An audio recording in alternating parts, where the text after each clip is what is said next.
8 जनवरी 2017 के दिन दोपहर को राहुल नाम का एक लड़का अपने घर जाने के लिए अपनी सोसाइटी के गेट पर पहुंचा, लेकिन उस सोसाइटी के गार्ड ने उसे अंदर ही नहीं जाने दिया। क्यों? क्योंकि यहाँ सभी सोसाइटी वालों ने मिलकर मना किया हुआ था कि इस लड़के को इस सोसाइटी में अंदर आना मना है, जिस वजह से यहाँ वो गार्ड उस लड़के को अंदर आने से रोक रहा था। लेकिन ये लड़का अपने ही घर पे क्यों नहीं जा पा रहा था? क्यों यहाँ उसे वो गार्ड रोक रहा था? और उसके बाद उसने गार्ड के साथ क्यों हाथापाई करी? और इसके बाद जो हुआ वो यकीन मानिए एक बहुत ही भयंकर कांड निकलकर देश के सामने आया। क्या हुआ था इस घटना में? कौन था ये राहुल माटा? सब कुछ बताऊंगा आपको इस केस के बारे में, लेकिन उससे पहले मेरा नाम है विकी और आप देख रहे हैं मिस्टीरियस दुनिया पॉडकास्ट का एक और बहुत ही कमाल का एपिसोड। आप प्लीज इस वीडियो को एक लाइक कर दें और कमेंट्स में पिक में लिख दें ताकि कल की वीडियो में मैं आपको शाउट आउट दे दूं। इस केस को समझने के लिए हमें हमारे भारत की राजधानी यानी कि दिल्ली में बने मयूर विहार में स्थित एक बिल्डिंग जिसका नाम अजंता अपार्टमेंट्स है वहां जाना पड़ेगा। हो सकता है आप में से बहुत से लोग दिल्ली में रहते हो और इस बिल्डिंग को उन्होंने पहले भी कहीं ना कहीं देखा हो। और इसी अपार्टमेंट के फ्लैट नंबर 32 में यहाँ राहुल और उसके माता पिता रहा करते थे। लेकिन यहाँ राहुल अपने माता पिता के कहने सुनने से बाहर था, वो उनकी कोई बात नहीं मान रहा था। इसलिए यहाँ उसके माता पिता ने उसे अपनी चल अचल संपत्ति से बेदखल किया हुआ था। अब क्योंकि वो बेदखल हो चुका था तो यानी कि सोसाइटी का मेंबर नहीं है और इसलिए वो सोसाइटी के अंदर एंटर नहीं कर सकता। सभी सोसाइटी वालों ने मिलकर गार्ड को समझा दिया था कि ये लड़का अगर कभी भी इस सोसाइटी के अंदर आने की कोशिश करे तो इसे बाहर ही रोक दिया जाए, इसे अंदर ना आने दिया जाए। खैर यहाँ जैसे ही 8 जनवरी 2017 को एक बार फिर से राहुल अपने घर जाने के लिए सोसाइटी के गेट पर पहुंचा तो बाहर खड़े एक सिक्योरिटी गार्ड ने उसे रोक दिया। अब सिक्योरिटी गार्ड ने रोका है तो वहां उसे मजबूरन रुककर उससे बातें करनी पड़ी, लेकिन ये बातें जल्द ही तू मैं में बदल गई। गार्ड उसे अंदर जाने नहीं दे रहा था और राहुल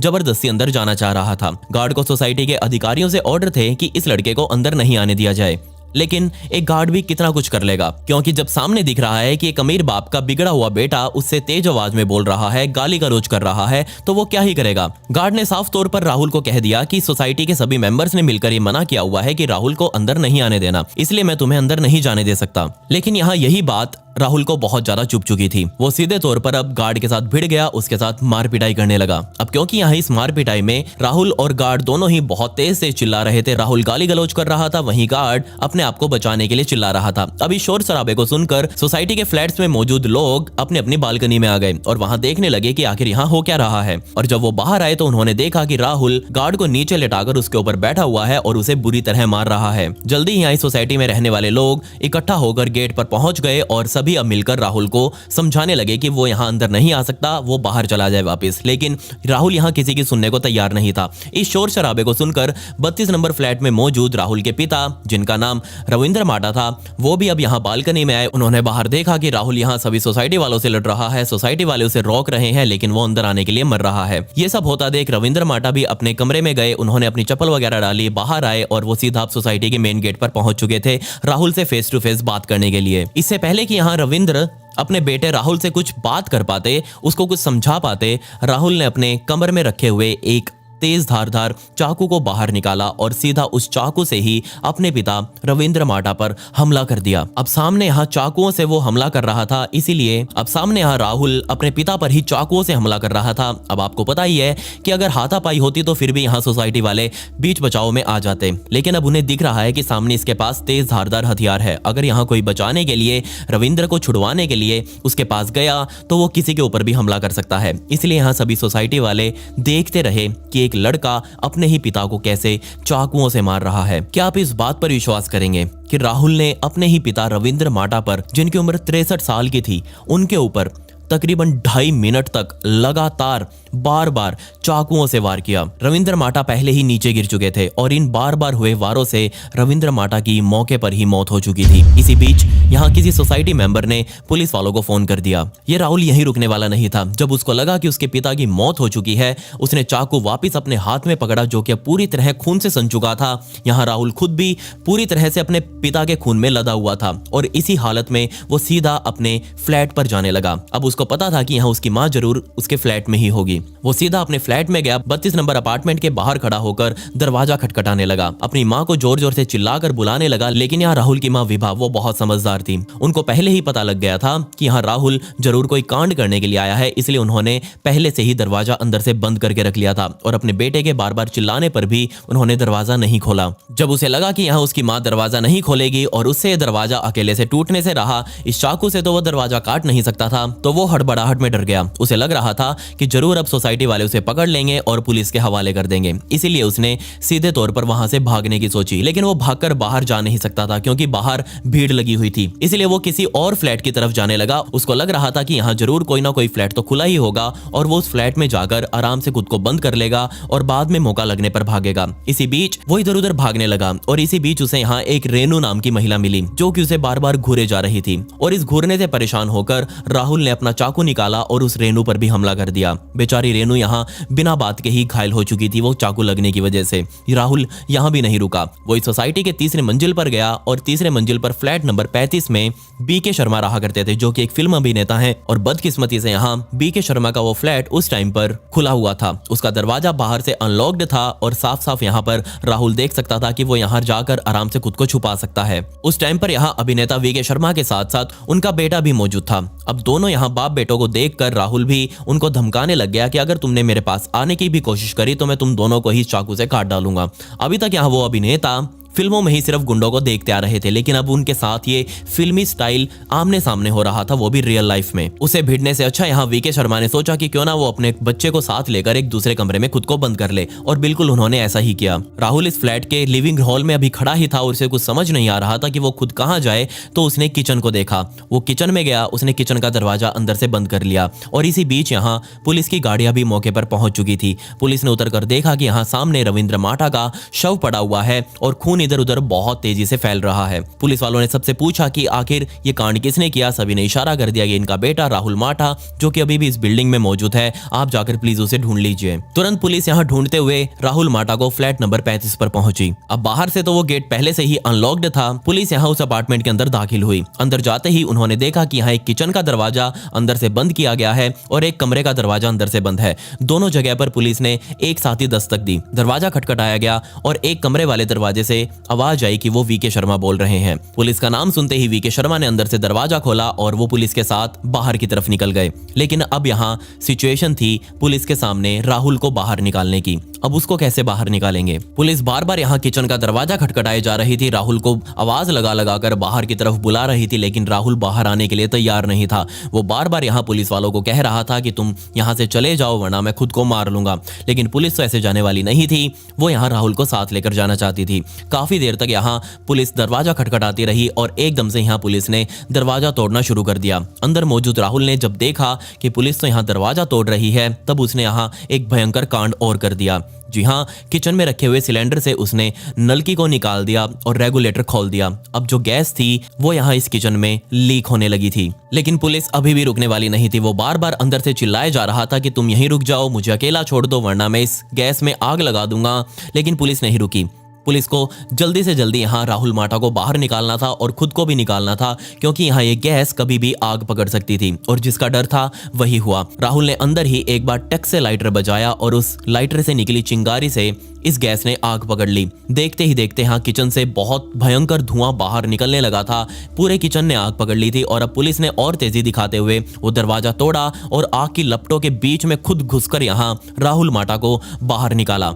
राहुल माठा खुद यहाँ उस आग की चपेट में आ चुका था। ना सिर्फ यहाँ राहुल माठा इस आग की चपेट में आया था, बल्कि यहाँ जैसे ही वो गेट पुलिस वालों द्वारा तोड़ा गया तो आग का एक भभका पुलिस वालों की तरफ भी आया और यहाँ तकरीबन 7-8 पुलिस वाले उस टाइम पर मौके पर ही यहाँ आग की चपेट में आ गए। वो खुद यहाँ घायल हो चुके थे और घायल अवस्था में ही वो अंदर मौजूद राहुल माठा को बाहर निकाल रहे थे। पुलिस वालों ने राहुल माठा को तुरंत यहाँ नीचे अपनी गाड़ी में लेटाया और सीधा मैक्स हॉस्पिटल की तरफ लेकर गए, जबकि यहाँ पीछे से फायर ब्रिगेड की 10 गाड़ियां मौके पर पहुंचकर तकरीबन 1 घंटे की मशक्कत के बाद उन्होंने इस आग पर काबू पा लिया। लेकिन इस आग में यहाँ वीके वर्मा का फ्लैट पूरी तरह से स्वाहा हो चुका था। जी हाँ, उनको यहाँ जितने भी अवार्ड्स मिले थे वो सारे यहाँ जल चुके थे। उनका सारा काम करा कराया अब ध्वस्त हो चुका था। यहाँ राहुल माटा के साथ साथ 4 पुलिस वालों की भी हालत गंभीर बताई गई। यहाँ राहुल माटा के साथ साथ 4 पुलिस वालों की हालत और ज्यादा गंभीर होती जा रही थी, जिसे देखते हुए उन्हें तुरंत सफदरजंग अस्पताल में भर्ती करवाया गया और वहीं अब इनका इलाज चलना था। डॉक्टर्स ने बताया कि यहाँ राहुल के शरीर पर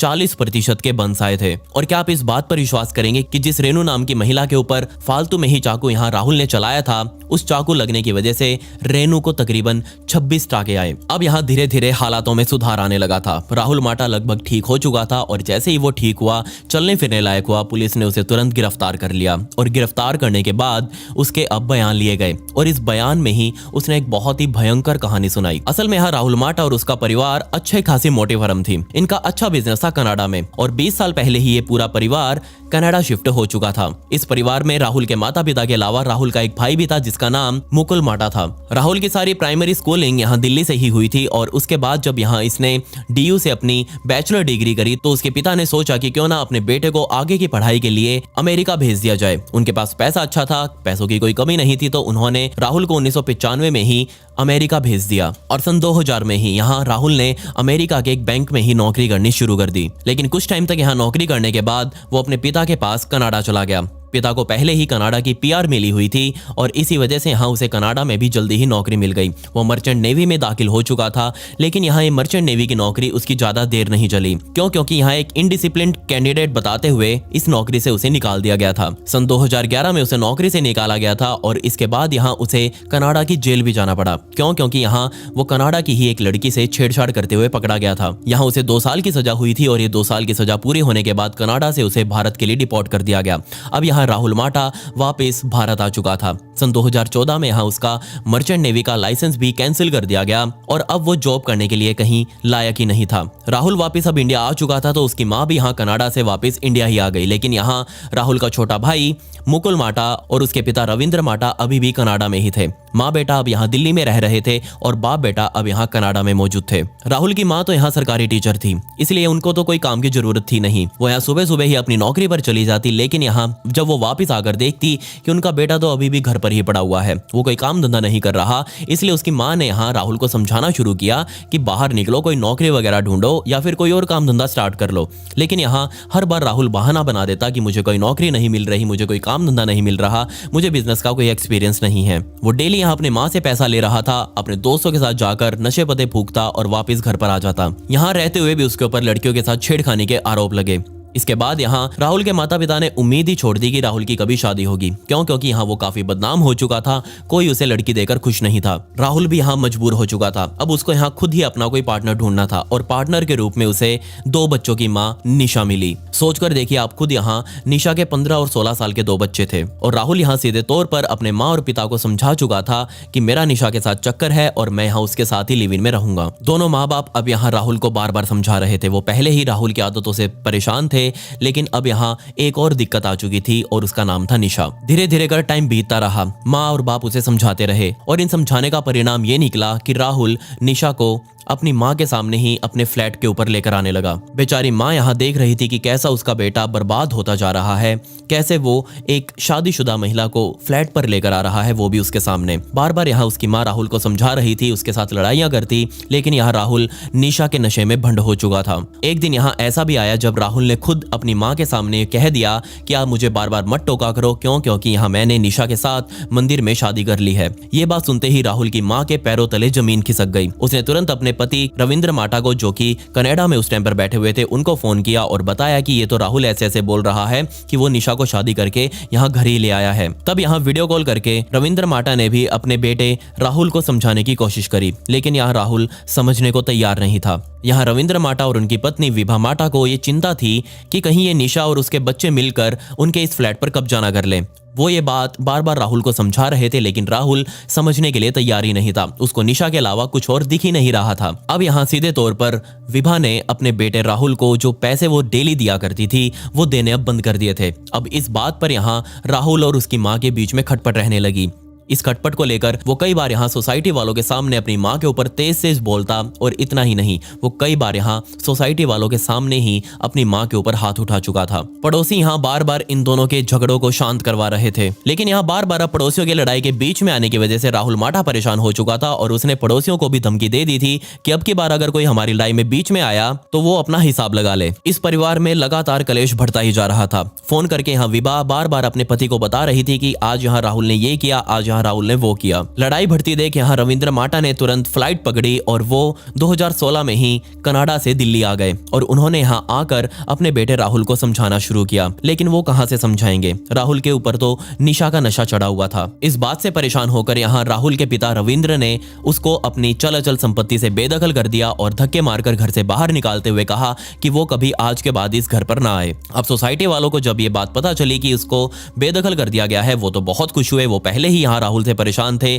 सभी ने मिलकर यहाँ गार्ड को भी कह दिया कि राहुल अगर कभी यहाँ गेट पर दिखे तो उसे तुरंत यहाँ से भगा देना, अंदर आने का तो सवाल ही नहीं है। लेकिन यहाँ राहुल के पिता रविंद्र माटा को अभी भी खतरा महसूस हो रहा था। उनको पता था कि उनका बेटा राहुल माटा बदला लेने के लिए कभी भी उनके पास आ सकता है, इसलिए उन्होंने सुरक्षा के लिहाज से अपने घर की बालकनी में भी ग्रिल लगवा ली और यहाँ अपने घर का जो मुख्य दरवाजा था उसके अंदर भी यहाँ एक लोहे का दरवाजा अलग से लगवा लिया था। इसके अलावा यहाँ उन्होंने पुलिस में भी अपने बेटे की शिकायत कर दी थी कि उनको अपने बेटे से ही खतरा है। पुलिस यहाँ मौके पर आई और पुलिस ने यहाँ उन्हें कुछ सीनियर सिटीजन सेफ्टी के लिहाज से टिप्स वगैरह दिए और साथ ही यहाँ आस पड़ोसियों को भी समझा दिया कि प्लीज वो इस बुजुर्ग दंपत्ति का ख्याल रखें। माँ बाप के घर से निकाले जाने के बाद यहाँ राहुल सीधा निशा के पास गया और उसके साथ ही यहाँ उसके घर में रहने लगा। लेकिन यहाँ अब राहुल अंदर ही अंदर किलस रहा था। उसके मन में यहाँ बदले की भावना जाग उठी थी और उसने सोच लिया था कि वो अपने माँ बाप से ही बदला लेगा। और यहाँ बदला भी कुछ ऐसा वैसा नहीं था। उसके मन में पूरा प्लान था कि वो अपने माँ बाप को इस दुनिया से ही हमेशा हमेशा के लिए मिटा देगा। वो यहाँ बाजार में गया, उसने एक तेज धारदार हथियार यानी कि चाकू खरीदा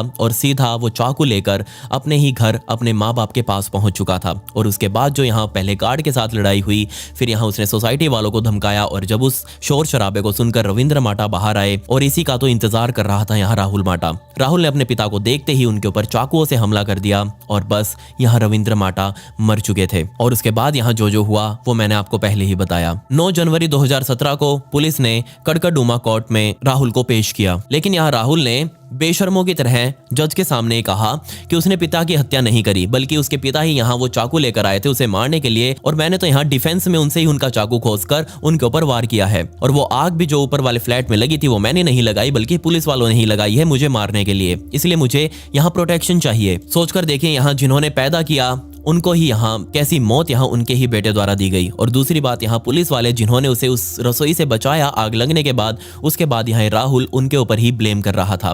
खैर यहाँ राहुल आज भी दिल्ली की ही एक जेल में बंद है और आज भी उसे सजा का ऐलान अभी तक नहीं हुआ है। आने वाले केस में जो भी अपडेट होगा मैं आपको इसमें दे दूंगा। ये मेरी इंस्टा आईडी है, यहाँ मुझे फॉलो कर लें, यहाँ मैं रील बनाकर डाल दूंगा। खैर पिछली वीडियो का शाउट आउट चैतन्य पुजारी को and comment pick me to get a shout out in next video. मिलते हैं अगली वीडियो में। ये वीडियो देखने के लिए धन्यवाद।